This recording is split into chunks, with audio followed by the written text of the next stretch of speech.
Welcome back.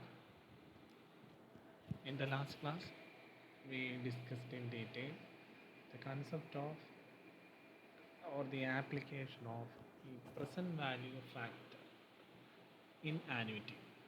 And we have dealt with some of the cases regarding total present value of annuity. So today we will discuss further cases regarding the same scenario. Next case,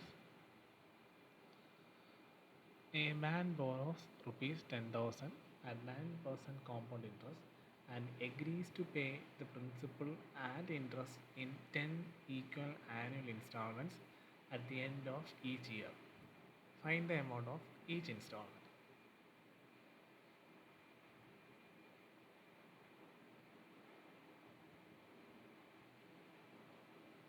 So here the total amount is given and you need to find the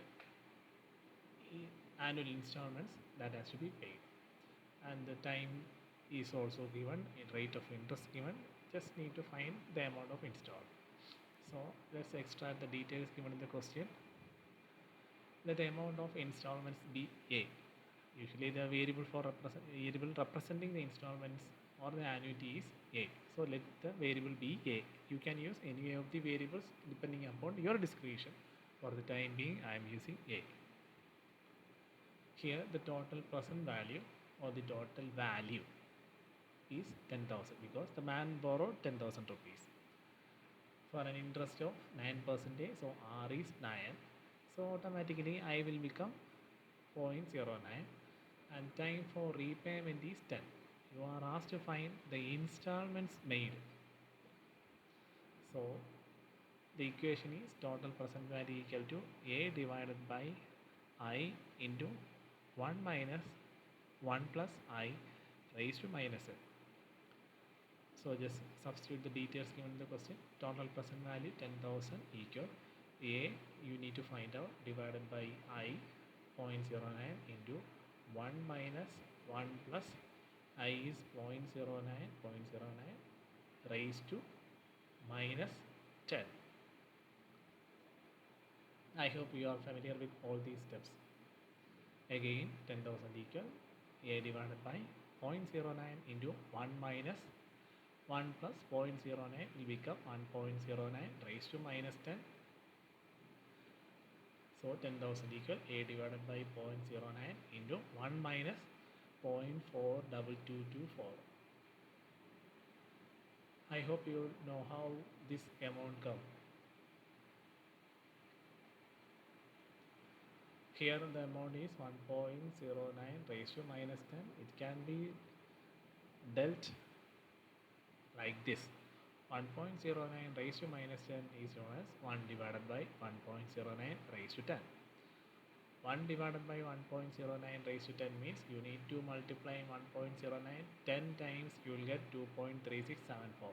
In order to remove this negative factor 1 divided by 2.3674, you will get 0.4224. That's how here the value 0.4224 came. Next one, 10,000 equal A divided by 0.09 into 0.5776. Here 1 minus 0.4224, you will get 0.5776. Finally, A equal to 10,000 into 0.09 divided by 0.5776. So the total present value, here it is 10,000, and the annual installments made is rupees 1,558.17. So here the certain man has to pay an amount of 1,558. This is the present value of that specific annuity made. The payment made may be some other amount, but the present value of annuity made is, or the present value of that payment is 1,558.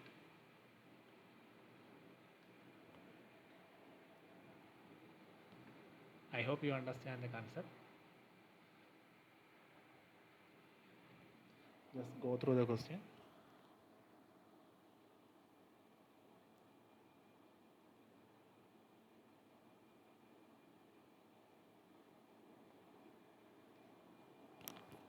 let us deal with some other cases that comes under payment relating to annuity.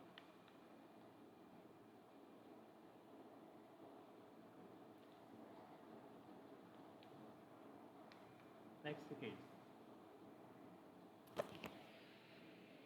perpetuity.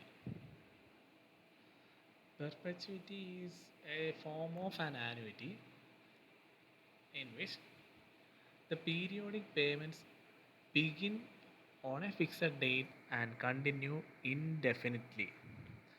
That is the difference between annuity and perpetuity. In perpetuity and annuity, in both cases, there is a payment of a fixed amount at regular intervals, but in annuity, that interval is specific. Means there is a certainty for that time, usually paid for a period of 5 years, 10 years.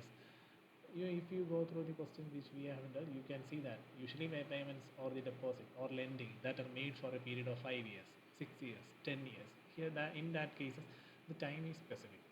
But in perpetuity, usually the payments are made for an indefinite period of time. Because a perpetuity it may be a security, it may be an investment or whatever may be that pays for an infinite amount of time. In perpetuity concept, there is a constant flow of fixed cash with no specification regarding time.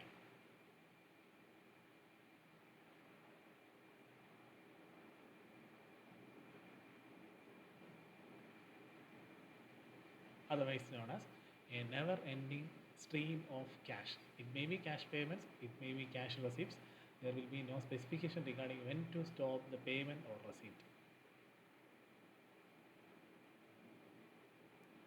It is a payment that lasts, it may be a case of payment or a receipt that lasts forever. The stream of cash flows continuously for an infinite amount of time. So the method or formula for finding or the mathematical equation for finding the amount of perpetuity is A by I. So in the perpetuity case also, you need to find the present value factor. So the total present value of perpetual annuity is A divided by I.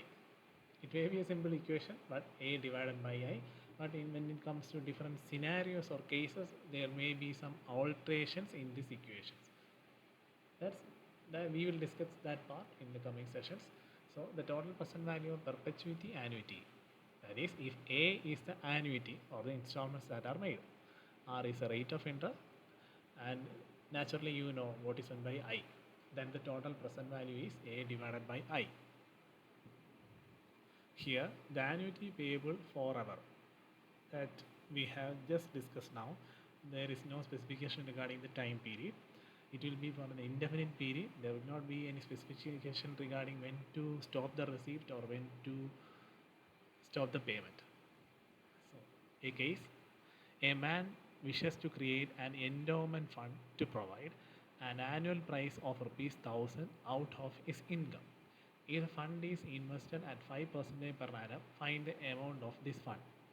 See, in this question, there is no specification regarding time. So, it is a case of perpetual annuity.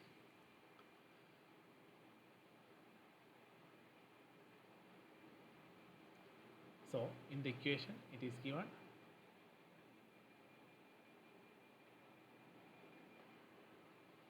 R is 5, so naturally I will be 0.05 and A is 1000.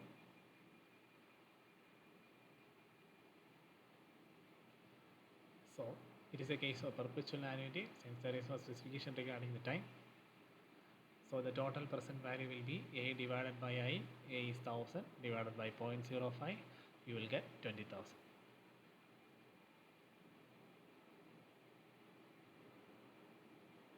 It's a simple case.